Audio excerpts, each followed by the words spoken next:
लेकिन किरो उसके साथ जाने से इनकार कर देती है और उसे बताती है कि उसके पास करने के लिए बेहतर चीजें हैं, इसलिए वो विशाल नागिन के साथ बात करने के लिए अकेली जाती है। सांप उसे बताता है कि सभी मनुष्य उसके बारे में भूल रहे हैं क्योंकि उसे प्राप्त नहीं हुआ है कई वर्षों में मनुष्यों से कोई प्रार्थना, और मनुष्य अब उसे पानी के देवता के रूप में नहीं देखते हैं।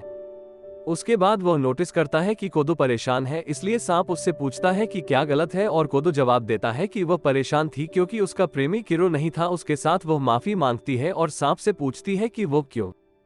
उसकी मदद चाहता था, और यह उसे बताता है कि कुछ दिनों पहले एक महिला ने एक लाश को झील में फेंक दिया था। उस महिला को तानियो कहा जाता है और लाश की पहचान योशिहिरो नामक एक व्यक्ति के रूप में की गई थी, जो तानियो का एक्स बॉयफ्रेंड की बॉस तानिया को बाद में गिरफ्तार किया गया, और उसने पुलिस को गवाही दी कि उसने लाश को झील में फेंक दिया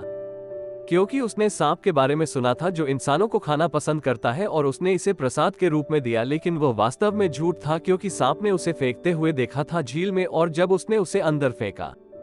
वो फुसफुसाते हुए कह रही है कि मुझे वास्तव में उम्मीद है कि कोई आपको ढूंढ लेगा। उसने ये भी देखा कि उसने वजन कम करने के लिए शरीर से कभी भी कुछ भी भारी नहीं जोड़ा था, इसलिए वह निश्चित रूप से चाहती थी कि वह मिल जाए, और इसलिए वो कोदो से मदद मांग रहा है क्योंकि वह चाहता है ज्ञान की देवी से स्पष्टीकरण। वो सांप को कई स्पष्टीकरण देकर उसकी मदद करने की कोशिश करती है। पूर्व प्रेमी मचाई जो एक अन्य महिला की बाहों में मर गया, और यह महिला माचिया की मृत्यु के बाद उसकी सहकर्मी थी। ये बताया गया कि जब वह हीरो के लिए काम कर रहा था तो उसने कुछ संख्याओं के साथ खेला और एक बड़ी राशि का गबन किया। उसे पता था कि बॉस को पता चल जाएगा और उसके पास पैसे छुपाने के लिए कोई जगह नहीं थी, और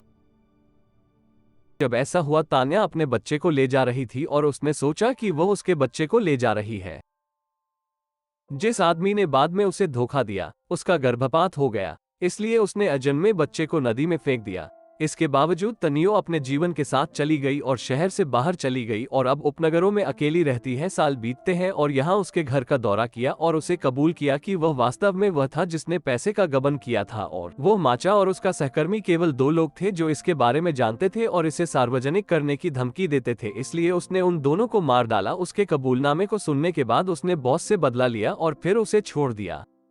नदी में शव, इस उम्मीद में कि पुलिस इस उम्मीद में पूरी नदी की तलाशी लेगी कि उन्हें उसका अजन्मा बच्चा मिल जाएगा जो उसके पास मटई के साथ था। इसलिए वो फुसफुसाई और कहा कि वह वास्तव में उम्मीद करती है कि सांप को समझाने के बाद जो हुआ था वो उसे मिल जाएगा। वह किरो को और कोडो किरो को बताता है कि उसने जो कुछ भी सांप को बताया वो जीवित था क्योंकि उसने अपनी आत्माओं में से एक को उस समय टैनियो पर जांच करने के लिए भेजा था जब वह जा रही थी हिरासत में लिया, और असली कारण ये था कि सांप ने लाश को खाते हुए देखा। 2 साल बाद हम देखते हैं कि किरो की पूर्व प्रेमिका साकी अब एक पुलिस अधिकारी साकी है और उसका साथी हाल के एक मामले के बारे में चर्चा करता है। घटना के ठीक बाद गाड़ी चलाते समय एक लड़का नदी में गिर गया। उस लड़के ने साकी से कहा कि वह एक सुंदर भूत से विचलित, वो उसे 2 बड़ी आंखों वाली एक बिना चेहरे वाली महिला के रूप में वर्णित करता है, लेकिन पुलिस रिपोर्ट में उसने लिखा है कि यह एक पिल्ला था सड़क पर जिसके कारण वह अपने साथी के नदी में दुर्घटनाग्रस्त हो गया। उसके साथ बहस करती है और कहती है कि सही विवरण का उपयोग करना सबसे अच्छा है, लेकिन साकी ने उससे कहा कि उन्हें अपनी रिपोर्ट में भूत शब्द का उल्लेख नहीं करना चाहिए क्योंकि इससे केवल समस्याएं पैदा होंगी। साकी ने अपने साथी को बताया कि यह भूत का काम था। उस स्टील महिला को बुलाया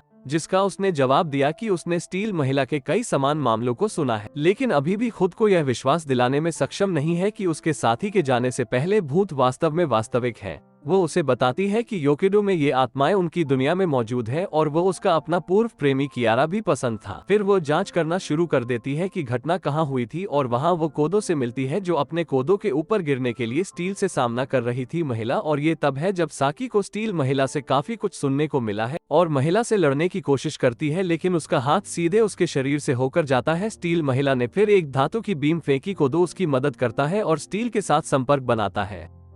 If you like this video and want the next part, please like, share and subscribe this channel for